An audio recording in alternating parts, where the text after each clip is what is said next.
Alhamdulillah. Kita bukan lagi mendekati akhir zaman. Kita memang berada di akhir zaman. Kita memang sedang di akhir zaman ini. Jelas. Oh, kita berarti umat akhir zaman nih? Memang. Oh gitu. Lah terus mau dibilang apa? Oh, iya, Artinya selain istilah bahwa kita umat akhir zaman terus apa? Karena sebenarnya kalau kita bicara istilah akhir zaman, bahwa wafatnya Rasulullah SAW saja sudah jelas itu adalah salah satu tanda akhir zaman. Oh, yang dianggap sebagai tanda pertama akhir zaman meninggalnya beliau? Ya, itu termasuk kan. Artinya kehadiran beliau sebagai Rasul dan kemudian wafatnya itu jelas itu bagian dari tanda akhir zaman. Kan begini, para ulama kan membagi tanda-tanda akhir zaman itu atau tanda-tanda kiamat lah mungkin yang paling ininya mudahnya. Itu ada antara alamat atau asyrat sughra dan kubra. Jadi tanda-tanda kecil dan tanda-tanda besar. Assalamualaikum warahmatullahi wabarakatuh. Halo sahabat podcast. Pada hari ini kita akan kembali mendengarkan informasi ataupun berita yang terkait dengan pengembangan diri seperti edukasi, sejarah, misteri, kisah-kisah Islam ataupun akhir zaman. Oleh karena itu, marilah kita bersama-sama mendengarkan ataupun menyimak videonya. Assalamualaikum warahmatullahi wabarakatuh. Waalaikumsalam warahmatullahi wabarakatuh. Sehat. Alhamdulillah sehat. Masya Allah, luar biasa. Terima kasih untuk hadir lagi Ustaz sini, Ustaz. Alhamdulillah. Dan mudah-mudahan nggak kapok untuk sharing sama kita nih. Insya Allah. Insya Allah. Ustaz, kalau menurut pandangan antum nih ya, dengan fenomena yang terjadi belakangan, dengan apa yang terjadi di Palestina, atau juga mungkin beberapa nubuah-nubuah yang sebagai tanda gitu tentang akhir zaman, apakah memang sudah mendekati akhir zaman ini menurut pandangan antum? Bismillah, wassalatu wassalamu ala rasulillah. Kita bukan lagi mendekati akhir zaman. Kita memang berada di akhir zaman. Kita memang sedang di akhir zaman ini? Jelas. Oh, kita berarti umat akhir zaman nih? Memang. Oh gitu. Lah terus mau dibilang apa? Oh, iya. Artinya selain istilah bahwa kita umat akhir zaman terus apa? Karena sebenarnya kalau kita bicara istilah akhir zaman, bahwa wafatnya Rasulullah SAW saja sudah jelas itu adalah salah satu tanda akhir zaman. Oh, yang dianggap sebagai tanda pertama akhir zaman meninggalnya beliau? Ya, itu termasuk kan. Artinya kehadiran beliau sebagai Rasul dan kemudian wafatnya itu jelas itu bagian dari tanda akhir zaman. Kan begini, para ulama kan membagi tanda-tanda akhir zaman itu atau tanda-tanda kiamat lah mungkin yang paling ininya mudahnya gitu. Itu ada antara alamat atau asyrat sughra dan kubra. Jadi tanda-tanda kecil dan tanda-tanda besar kan gitu. Nah kalau tanda-tanda kecil mah kehadiran Rasulullah SAW sebagai Rasul kemudian beliau wafat itu sudah termasuk tanda-tanda kiamat dan itu artinya kita sudah masuk akhir zaman. Itu maksudnya fase terakhir? Lah sudah, terus kan tidak ada nabi setelah beliau. Dari situ aja sudah jelas sebenarnya. Kita tuh bukan mendekati akhir zaman, kita tuh sudah berada di akhir zaman. Ah, berarti kalau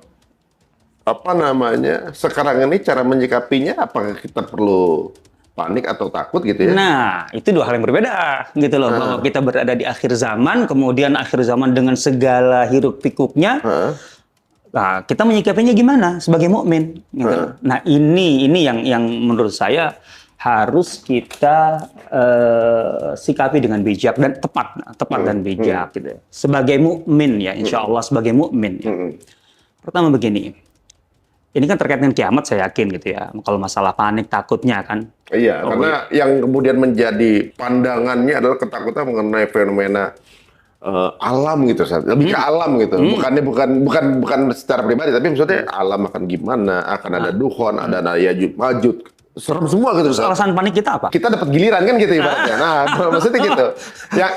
Yang dipandang ketika mendekati akhir zaman atau kiamat adalah fenomena alam yang di luar dari kayak bencana. Adanya wabah panas, kemudian kekeringan, ada kemudian bertuburukan antar planet, gitu-gitu saat yang takutnya beda respon gitu. Di sini yang pentingnya materi akhbar, hadis-hadis Rasulullah SAW, pandangan para sahabat dan para ulama kita tentang akhir zaman. Artinya hadis-hadis akhir zaman itu, pernyataan-pernyataan Rasulullah SAW, dari awal itulah bahan atau materi kita, supaya kita kemudian bisa menentukan sikap yang tepat terkait dengan akhir zaman. Jangan sampai panik nggak jelas. Jangan sampai ketakutan nggak jelas gitu. Karena ini terkait dengan masalah ghaib, sesuatu yang akan terjadi gitu. Kita tuh nggak bisa istilahnya membangun sikap hari ini untuk sesuatu yang akan datang gitu loh. Ya nggak bisa dong, nggak boleh kecuali dengan modal gitu yang kokoh, yang kuat. Nah, disinilah pentingnya hadis-hadis Rasulullah SAW tentang akhir zaman itu gitu. Dan tentu saja tentang ayat-ayat Al-Quran tentang akhir zaman. Tapi kan lebih detail hadis-hadis lah. Artinya nggak bisa berdiri sendiri ayat Al-Quran. Harus kita gabungkan. Inilah pentingnya bagi kita hari ini. Umat harus paham hadis-hadis Rasulullah SAW yang oleh para ulama dimasukkan ke dalam bab al-malahim wal fitan, bab perang-perang besar dan fitnah-fitnah besar, kekacauan-kekacauan besar menjelang kiamat atau menuju kiamat gitu loh. Nah, ini tanpa ini kita akan diombang-ambing oleh waham, oleh syak, oleh apalagi bahkan imajinasi-imajinasi yang tidak jelas. Dan itu adalah kesalahan fatal bagi kita sebagai mukmin atau muslim yang hidup di akhir zaman gitu, menggandungkan masa depan kita kepada imajinasi-imajinasi waham-waham, sementara Rasulullah SAW selalu memberikan rambu. Kenapa rambu itu tidak kita pakai?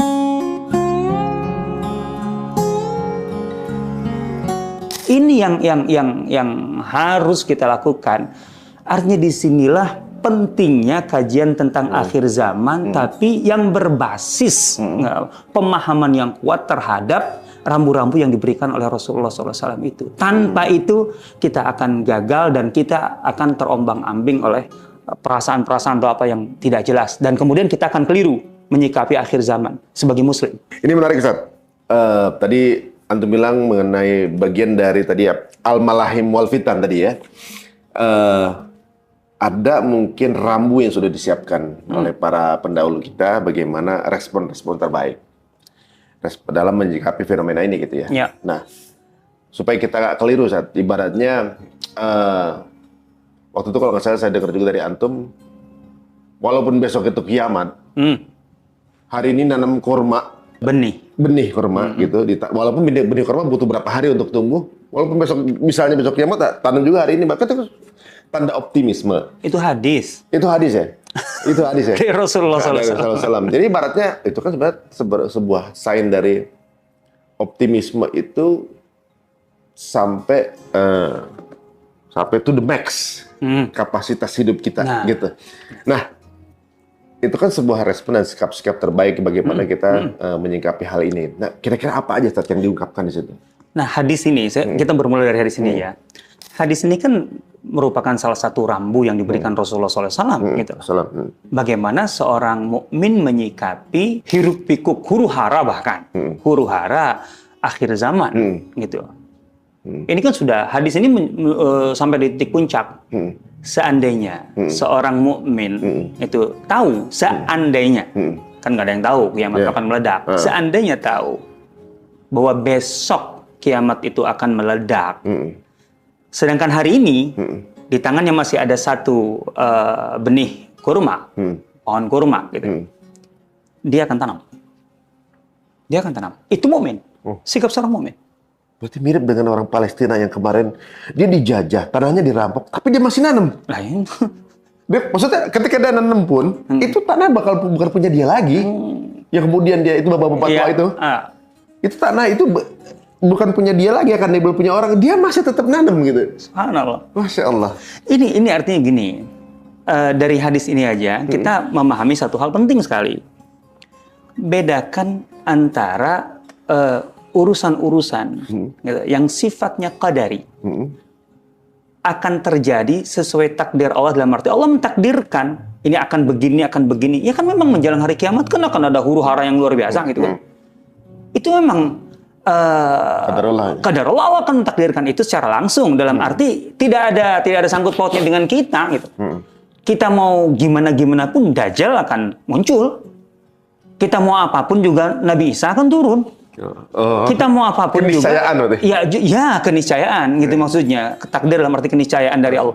kita mau ngapain atau apapun yang kita lakukan, ya Ya'juj Ma'juj akan keluar.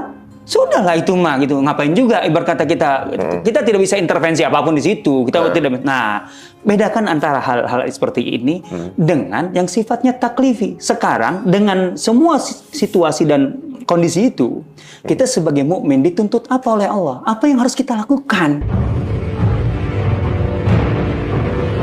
Bahwa kiamat meledak besok, itu Allah yang menentukan. Kalaupun, tadi kan seandainya tahu kiamat akan meledak besok, itu bukan Allah yang menentukan. Emangnya kita mau bisa apa? Nggak bisa ngapa-ngapain. Nggak bisa nunda gitu ya? Nggak bisa. Tapi sekarang sebagai mukmin, ketika di tangan kita hari ini masih ada satu benih tanaman, ya konteksnya teksnya waktu itu kurma kan ya. Oke, tapi kan nggak mesti harus kurma. Intinya kan sebenarnya kita punya peluang berbuat apa? Kita akan tanam, dalam arti kita tetap berbuat, gitu loh. Seorang muslim itu. Karena itulah yang harus kita lakukan. Itulah yang sifatnya kita taklifi, kita mukallaf. Kita memang ditugaskan oleh Allah untuk berbuat, beramal saleh. Itu yang harus dilakukan seorang mukmin. Effort to the max, gitu ya. Yes. Dan selalu optimis, gitu loh. Dan selalu melihat ada sekecil apapun peluang untuk berbuat baik. Itu tidak disia-siakan. Nah, iya, nanam hari ini, emang besok kalau kiamat mau jadi apa? Iya. Berarti bukan hasilnya yang kita harapkan, tapi bagaimana Allah mendapat kita. Ya, karena kalau hasil nggak mungkin lah, orang namanya besok kiamat nggak mungkin ada hasil gitu loh. Tapi yang penting hari ini Anda berbuat hari ini apa? Berbuat sesuatu. Anda punya karya apa hari ini? Amal soleh apa yang Anda perbuat? Kalaupun tahu besok kiamat meledak. Ini seorang mukmin, sehingga kan tadi di awal masalah panik, masalah takut. Tahu aja enggak bahwa besok kiamat meledak, terus kenapa hari ini harus panik, harus takut? Kita belum tahu kiamatnya betul masih 1000 tahun lagi. Udah pasti nggak tahu kita, pasti nggak tahu. Tapi paniknya dari sekarang itu bisa takut. Lah itu apa alasan panik itu? Seharusnya justru ketika kita semakin merasa bahwa tanda-tanda kiamat itu semakin bermunculan, setelah kita mempelajari ya tadi tanda-tanda kiamat yang memang disampaikan dalam hadis-hadis Rasulullah SAW itu harus berdasarkan itu, karena itu gaib. Gaib nggak bisa kita merekayasa. Kira-kira ini enggak. Kita nggak bisa itu. Kita harus berdasarkan keterangan-keterangan yang pasti, kabar gitu ya. Baik itu dalam Al-Quran ataupun dalam Sunnah. Tapi kalau masalah tanda-tanda kiamat kebanyakan kan dalam Sunnah kan, dalam hadis Nabi SAW. Nah, dari situ setelah kita kumpulkan perlu itu kita tahu, perlu supaya kemudian memberikan semacam early warning lah ke kita, gitu. Jangan leha-leha, jangan santai-santai ini, gitu. Yang akan terjadi gini loh, cukup tahu ya gitu ya? Cukup tahu. Tapi kemudian, setelah itu kita panik. Ini bukan sikap seorang Muslim. Makanya kajian akhir zaman itu, kalau bagi saya parameternya, kajian akhir zaman yang benar itu kalau efeknya tidak membuat seorang Muslim takut. Kalau membuat seorang setelah mengkaji akhir zaman, mempelajari materi-materi akhir zaman, kemudian yang muncul adalah ketakutan, ketidakpastian, apalagi frustasi, berarti salah dalam mengkaji akhir zaman. Justru mestinya membuat Muslim ini percaya diri, kemudian semakin produktif, gitu, semangat untuk berbuat, berkarya, gitu. Sebelum waktu habis gitu ya. Iya, memanfaatkan setiap waktu yang dimiliki. Sesempit tadi aja, hari ini masih ada benih belum ditanam, besok mau kiamat dia akan tanam kok. Itu artinya sesempit apapun peluang dia tetap produktif. Kalaupun tahu tinggal 1 hari lagi. Lah ini kan kita nggak tahu mau berapa lagi. Kita kemudian sudah putus asa hari ini, frustasi, terus kemudian kita menjadi pasif gitu. Gitu. Ya. Jabri gitu. Wah, itu kesalahan besar. Artinya kalau menurut saya ini sebagai ini ya, mungkin parameter untuk mengukur gitu ya. Impact-nya ya? Iya, di situ. Kalau kita mengkaji akhir zaman yang benar, itu mendorong kita untuk semakin produktif. Optimis sebagai Muslim. Tidak ada rasa takut dan lain sebagainya. Dalam arti rasa takut yang jelas, nggak jelas. Kan gitu loh, itu maksudnya. Kita ada atau nggak ada pun kejadian juga. Iya. Tapi kita juga udah nggak ada juga gitu ya. Oke. Nah, satu hal lagi yang menurut saya ini penting sekali kalau kita mempelajari tentang hadis-hadis tentang tanda-tanda kiamat, apalagi tanda-tanda yang semakin dekat kan berarti tanda-tanda besar kan? Tanda besar itu kan ada beberapa. Taruhlah ada yang mengatakan 10, ada yang mengatakan 8, ada ala kulli hal. Intinya Rasulullah menyebut beberapa tanda itu. Dan kemudian Nah, yang penting urutannya. Rasulullah SAW tidak memberikan urutan. Mana yang duluan datang? Para ulama berijtihad di situ. Imam Al-Qurtubi, Ibnu Hajar, dan lain sebagainya. Alaqul begini. Pertanyaannya. Apakah ketika kiamat meledak, orang Muslim atau mukmin masih ada? Ini dia penting. Kalau kita pelajari tanda-tanda besar, tanda-tanda besar kiamat itu, ketika artinya di end-nya betul, ujungnya itu, ujung dari dunia itu, ketika meledak atau menjelang meledak itu, orang beriman sudah nggak ada kok. Sudah dicabut nyawanya oleh Allah Subhanahu Wa Taala. Jadi kita cuma ketika tahu pun kitanya udah nggak di situ gitu. Lah itu dan dia. yang akan terjadi dan kita nggak nyaksiin kok gitu. Insya Allah, maksudnya ketika kita beriman, insya Allah ya, kita udah beriman, kita tidak akan mengalami ledakan itu. Apa yang ditakuti kalau begitu? Artinya takut yang nggak jelas itu loh maksud saya. Nggak akan. Karena kitanya pun nggak di situ. Kan begini, ini menurut ijtihad para ulama gitu. Ada perbedaan pendapat. Mana yang lebih dulu muncul, Dajjal atau Dukhan? Ya. Asap itu. Kita ambillah Imam Al-Qurtubi menyebutnya Dajjal lebih dulu. Jadi Dajjal, ini tantangan besar ya. Ya. Hanya sudah sangat-sangat dekat dengan ledakan kiamat. Sangat dekat itu juga ya, bukan berarti 5 hari, 10 hari, seminggu, 2 minggu gitu. Bertahun-tahun. Dekat itu bertahun-tahun. Bertahun-tahun, entah bertahun-tahunnya nggak karena di situ ada kata 40 itu 40 apa? 40 tahun, 40. Iya, penciptaan bumi 7 hari aja teteh bukan cuma 7 hari banget gitu. Hitungan hari Ya, menurut siapa gitu ya. Iya, karena memang yaum itu nggak mesti dalam arti 1 kali 24 jam. Iya. Hari kan kita terjemahkan yaum itu hari gitu. Ya. Itu kan kita yang ngukur 1 kali 24 jam, tapi bagi Allah Hitungan manusia. Alakul, maksudnya gini, Dajjal. Setelah Dajjal kan turunnya Nabi Isa alaihissalam. Setelah turunnya Nabi Isa alaihissalam, kemudian Ya'juj dan Ma'juj. Kan gitu loh. Nah, setelah Ya'juj dan Ma'juj, itu kemudian ada angin yang bertiup itu. Nah, angin yang bertiup itu disebutkan dalam hadisnya. Itu akan mencapai setiap orang yang di dalam hatinya ada iman. Dimanapun dia berada, sampai kalau di pelosok-pelosok, kalau dalam gua, itu akan sampai ke dia. Dan kemudian kalau kena angin itu, dia meninggal. Pokoknya siapapun yang dalam hatinya ada iman, sekecil apapun, akan meninggal. Muslim tapi nggak sholat, tapi dia ada imam. Sholat bolong lah. Gitu. Intinya itulah. Intinya kan kita tahu lah, ada istilah Muslim tapi maksiat dan sebagainya. Intinya begitu loh. Artinya imannya masih benar lah secara umum, secara global lah gitu ya. Itu akan meninggal. Nah, sehingga setelah itu tidak lagi orang yang betul-betul beriman. Udah benar nggak ada orang. Tinggal orang bejat. Dalam bahasa hadis, dalam hadis Rasulullah itu syirarun nas. Manusia-manusia bejat setelah itu. Kalau orang-orang munafik masih hidup atau termasuk yang beriman? Kalau munafik, masalahnya kalau munafik akidah itu jelas bukan beriman kan? Nggak ada iman. Oh iya gitu iya. Misalnya dia dalam KTP-nya Islam. Iya. Tapi dia seorang yang munafik gitu. Iya, artinya kalau dia munafik akidah itu jelas bukan imannya nggak benar pasti. Kan gitu ya. Bukan sekedar terpleset dalam beberapa kriteria yang kemudian dia jadi munafik secara amali gitu ya. Itu masalah istilah lah gitu kan. Tapi yang penting intinya iman benernya nih. Iman yang benar masih ada nggak? Kalau masih ada dia akan meninggal. Nah, setelah itu tinggal syirarun nas gitu ya.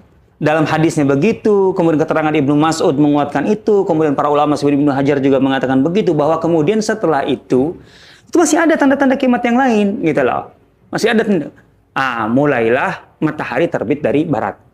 Udah nggak ada orang Islam? Nggak ada dong, karena ketika matahari terbit dari barat, itu sudah taubat itu udah nggak diterima.